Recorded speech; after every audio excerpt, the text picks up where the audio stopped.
오늘 우리에게 주시는 하나님의 말씀은 구약성경 열왕기하 24장의 말씀입니다. 오늘 하루도 사람을 의지하기보다 하나님만 의지하는 복된 날 되시기를 간절히 축복합니다. 오늘 본문의 24장 말씀을 보면 남왕국 유다가 점점 멸망의 길로 가고 있는 것을 알 수가 있습니다. 유다 말기에 4명의 왕들을 좀 살펴보면요. 여호아하스, 여호야김, 여호야긴, 시드기야 이렇게 4명의 왕들로 이어집니다. 그런데 여호아하스가 석 달 동안 왕위에 있습니다. 여호야김이 11년, 여호야긴도 석 달, 그리고 시드기야도 11년, 석 달 11년, 석 달 11년 이렇게 각각 왕위에 있게 되죠. 나라가 참 불안정했다라는 것을 왕위에 있었던 기간이 석 달밖에 되지 않는 왕이 2명이나 무려 있다라는 것을 통해 알 수가 있습니다. 바벨론이 강대국이 되어서 유다 말기에 총 4차례 유다를 침공하게 됩니다. 그 중에서 오늘 본문의 여호야김 왕 때 1차와 2차 침공이 이루어지게 됩니다.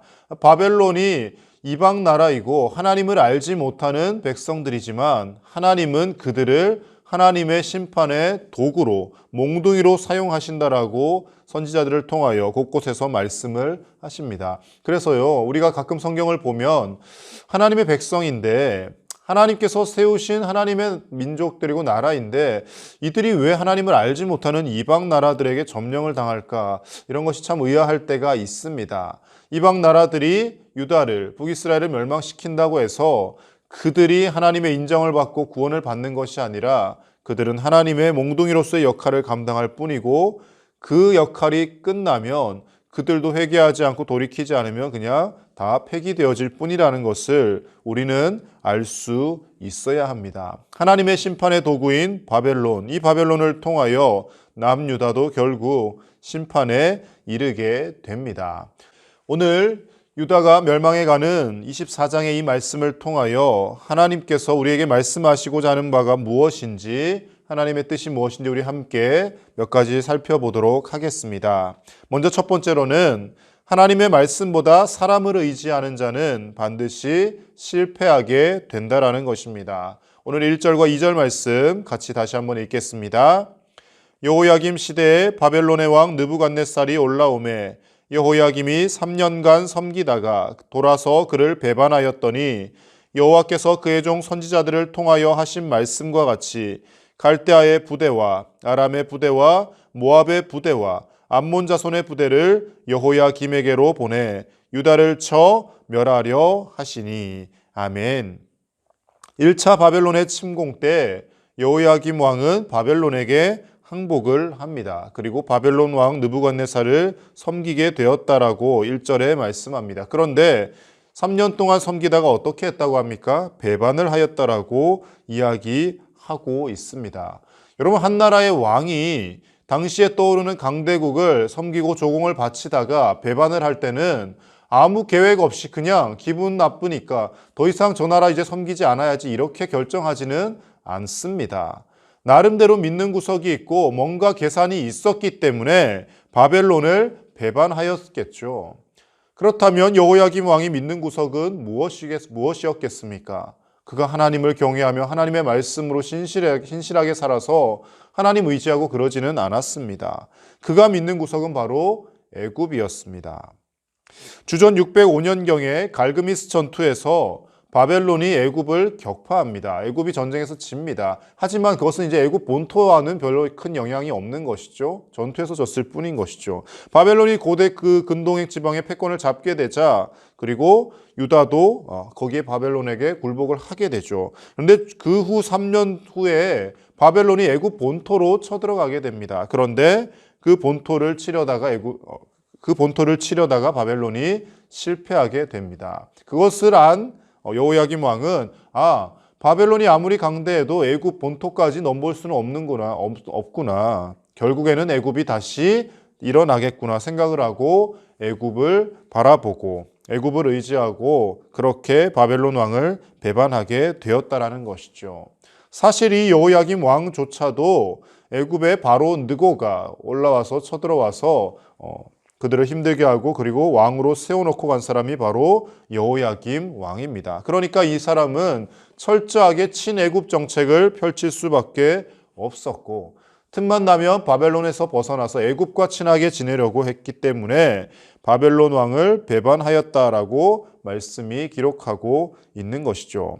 그런데 이렇게 사람을 의지한 결과가 어떻게 나타나고 있습니까? 갈대아의 부대, 바벨론 군대인 거죠. 그리고 아람의 부대, 모압의 부대, 암몬 자손의 부대까지 여호야김에게로 와서 유다를 쳐서 멸하려 하였다라고 말씀은 증거하고 있습니다. 사람을 의지하고 애굽 왕을 의지해서 위기를 모면해 보려 하다가 더 큰 화를 입게 되었다라는 것을 알 수 있는 것이죠.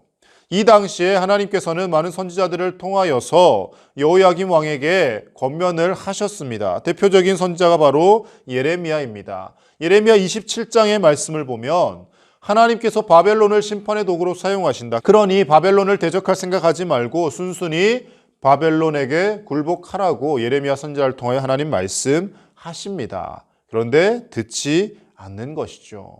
나름의 계산에 의해서 애굽만 잘 가까이 두면 바벨론 무찌르고 다시 예전의 부귀영화를 찾을 수 있겠다라고 여호야김 왕은 생각했겠지만 그 결과는 더 비참하게 될 뿐이었다라는 것입니다. 그래서 이사야 2장 22절 말씀에서는 우리에게 이렇게 전합니다. 너희는 인생을 의지하지 말라. 그의 호흡은 코에 있나니 새말 가치가 어디 있느냐. 아멘. 사람 아무리 내게 영향력이 있고 내게 모든 것을 다 해줄 수 있는 것 같은 사람이 있다 할지라도 그 사람 의지하지 말라는 겁니다. 왜냐하면 그 사람의 호흡은 코에 있고 그 코끝의 호흡을 하나님이 가져가시면 그것이 무슨 소용이냐라고 말씀은 전하고 있는 것이죠. 사랑하는 제1의 가족 여러분, 우리가 삶을 살면서 신앙생활을 하지만 우리도 여전히 하나님보다 사람을 더 의지하려 할 때가 있습니다. 그것이 비록 사람이 아니라 할지라도 세상의 어떤 부귀영화나 물질을 의지하는 경향이 우리에게 나타나게 될 때가 있다라는 것이죠. 하나님의 말씀에서는 정직하게 사업을 하고 정직하게 살라고 말씀하시지만 이렇게 정직하게 바보처럼 사업에서는 아무 이익도 남길 수 없고 내가 큰 어떤 부자가 될 수 없다라고 생각한 나머지 우리도 똑같이 세금을 탈루하고 또 부정직한 방법으로 일을 하고 사업을 하고 이렇게 하려고 하는 유혹을 받을 때가 분명히 있습니다. 그러나 기억하시기 바랍니다.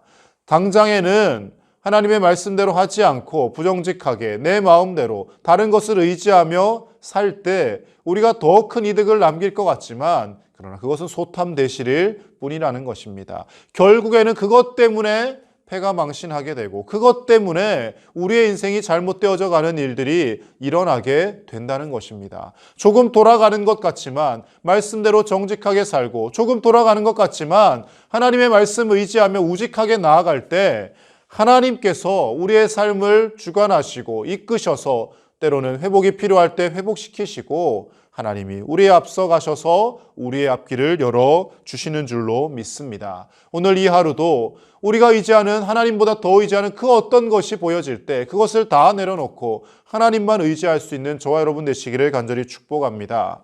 여호야김 왕같이 어리석게 애굽을 의지하려 하거나 다른 어떤 외교 정책을 펴서 하나님의 말씀보다 그것을 우선시하기보다는 하나님의 말씀 앞에서 겸손히 무릎 꿇고 하나님이 우리가 어떤 삶을 살기를 원하시는지 그것을 기도하는 가운데 발견하며 하나님을 전적으로 신뢰하고 의지하는 저와 여러분 되시기를 간절히 축복합니다.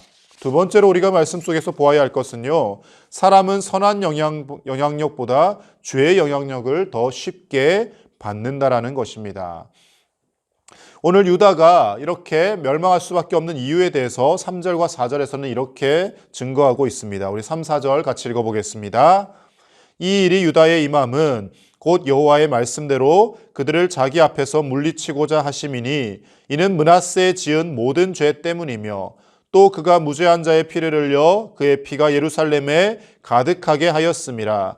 여호와께서 사하시기를 즐겨하지 아니하시니라. 아멘. 하나님의 말씀대로 유다가 점점 멸망의 길을 가게 되는데 무엇 때문이라고 합니까? 므낫세에 지은 모든 죄 때문이라고 말씀은 증거하고 있습니다. 여러분 이걸 오해하시면 안 되는 것이요. 므낫세 한 사람이 악한 왕이었기 때문에 모든 사람들이 피해를 본다? 이것은 아닙니다. 물론 악한 지도자 때문에 나라가 동반 타락한 그것은 또 일면 맞는 말이지만 므낫세 때문에 다 같이 망하는 것이 아니라 므낫세가 악한 왕으로 있는 동안 그 악한 왕의 영향력으로 인해서 나라의 전부 다 사람들이 동일하게 악해졌다라는 것입니다. 그런데 여러분 곰곰이 생각해 보시면 므낫세보다 지금 이 여호야김 시대는 바로 앞에 왕으로 있던 요시야의 영향을 훨씬 더 가깝게 받지 않았겠습니까? 므낫세 이후에 요시야 왕이 일어났습니다. 므낫세가 무려 55년간 역대 최장기간 왕위에 있었죠. 악한 왕인데 55년간 있으면서 나라를 망쳐놓았지만 그러나 그 이후에 요시야가 30년이 넘는 세월 동안 하나님의 말씀대로 종교개혁을 단행하고 또 말씀대로 정말 신실하게 살려고 애썼고 모든 우상 숭배를 척결하며 우상의 산당들을 다 회파시켰습니다.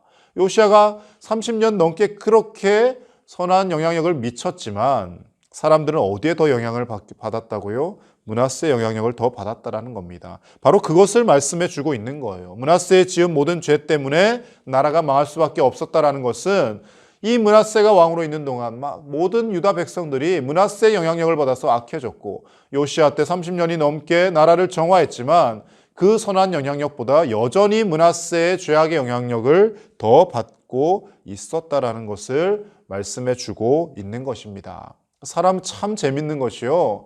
좋은 것은 선한 행동은 해라 시키고 잔소리를 하고 10번을 말해도 잘 듣지 않습니다. 그런데 악한 행동이나 악한 생각들은요. 시키지 않아도 그냥 옆에서 한번 보기만 해도 잘 따라하고 영향을 받게 됩니다. 특히 우리 자녀들, 손주들, 어린 자녀들이 그렇죠. 시키지 않았는데 나쁜 행동, 나쁜 말투, 그리고 화를 내는 과격한 말투들은 어떻게 그렇게 잘 배우는지 모릅니다. 금방 다 배우고 흡수해요. 그런데 착하게 바르게 행동하라고 옆에서 아무리 잔소리를 해도 그것이 잘 들어지지 않는 것이죠. 인간의 완악함과 죄성이 잘 나타나는 것입니다. 악의 영향력에 더 쉽게 노출이 되고 악의 영향을 더 많이 받는다라는 것이죠. 그래서 데살로니가전서 5장 22절 말씀에 사도 바울은 이렇게까지 이야기합니다. 악은 어떤 모양이라도 버리라라고 말씀하고 있습니다. 악한 것은 흉내도 내지 말고 가까이 하려고도 하지 말고 다 버리라는 것입니다. 그것 가까이 했다가는 그것 때문에 망하게 되고 우리의 삶이 결국 송두리째 흔들릴 수밖에 없다라는 것을 말씀해 주고 있습니다. 그래서 시편 1편 말씀에서 복 있는 사람은 어떻게 살아간다고 합니까? 하나님의 여호와의 율법을 즐거워하며 그 율법을 주야로 묵상한다라고 말씀하고 있습니다. 오만한 자의 자리에 앉지 아니하며 자리에 앉는 것조차 하지 않는다라는 거예요. 악의 영향을 받기 쉽기 때문에 악한 자의 자리에 앉는 것, 악한 자의 근처에도 가지 않고 오직 어떻게 산다고요? 하나님의 말씀 묵상하며 살아간다라는 것입니다. 사랑하는 우리 제1의 가족 여러분, 우리는 연약한 인간입니다. 그래서 죄에 노출되면요, 그 죄의 영향을 받기 너무나 쉬운 존재들입니다. 그러므로 우리가 악한 곳으로 발걸음을 하기보다는 하나님의 말씀을 듣는 곳에, 예배 자리에, 은혜 자리에 항상 가까이 나아오시기를 간절히 축복합니다. 오늘 이 새벽에 나와 계시고 이 새벽에 음성으로 하나님 말씀을 듣는 분들이라면 이미 하나님의 말씀을 묵상하며 더 선한 영향력을 받고 있다는 증거가 되는 것이죠. 사랑하는 여러분, 악한 길에, 악한 곳에, 악한 무리들이 모여있는 곳에 누군가가 험담을 하고 여러 가지 좋지 못한 말들을 하고 악한 생각을 품고 그렇게 있을 때 그 근처에도 가지 마시기 바랍니다. 근처에 있다 보면요, 나도 모르게 같이 험담하고 같이 악한 말이 입에 오르게 되고 악한 그 모든 죄악들을 저지르게 되어진다라는 것이죠. 악은 모양이라도 버리고 선한 영향력을 받기 위해 하나님 앞에 늘 기도하며 살고 말씀 앞에 놓여있는 저와 여러분들의 삶이 되실 수 있기를, 그리고 우리의 자녀 손들의 삶이 되시기를 간절히 축복합니다. 마지막 세 번째로 하나님을 떠난 인생은 비참해질 뿐이라는 것을 오늘 말씀을 통해 알 수가 있습니다. 13절과 14절 말씀 같이 보겠습니다. 그가 여호와의 성전의 모든 보물과 왕궁 보물을 집어내고 또 이스라엘의 왕 솔로몬이 만든 것 곧 여호와의 성전의 금그릇을 다 파괴하였으니 여호와의 말씀과 같이 되었더라. 그가 또 예루살렘의 모든 백성과 모든 지도자와 모든 용사 10,000명과 모든 장인과 대장장이를 사로잡아 가매 비천한 자 외에는 그 땅에 남은 자가 없었더라. 아멘. 결국에는요, 바벨론의 느부갓네살 왕이 나라에 쳐들어와서 모든 왕궁의 보물을 다 가져갑니다. 하나님의 성전에 있던 것들도 마찬가지죠.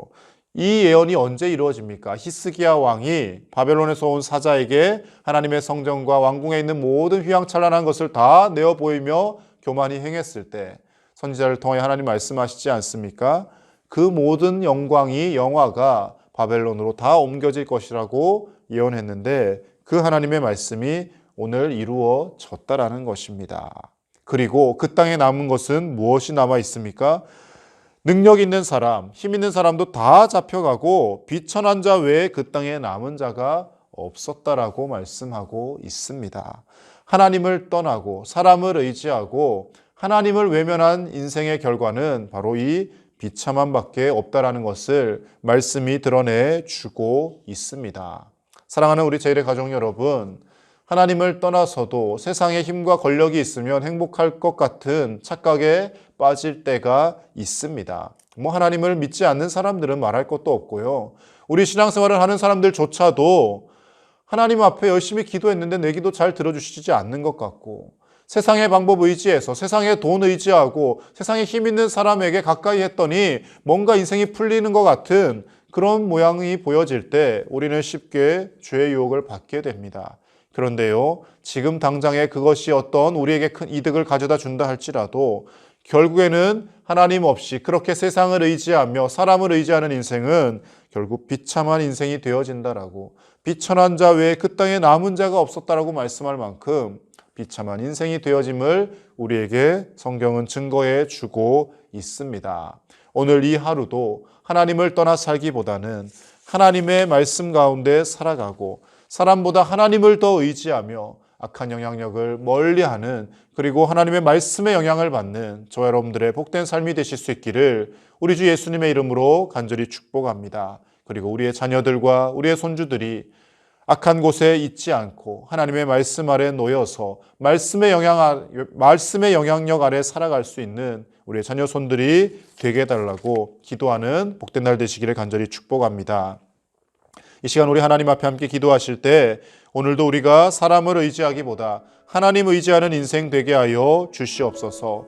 우리 삶의 모든 죄의 영향력이 끊어지게 하여 주시고 말씀의 영향을 받는 우리가 되게 해달라고 함께 기도하시고, 지진과 전쟁으로 아직도 고통 중에 있는 튀르키예, 시리아, 우크라이나 땅을 위해서도 이 시간 함께 기도하겠습니다.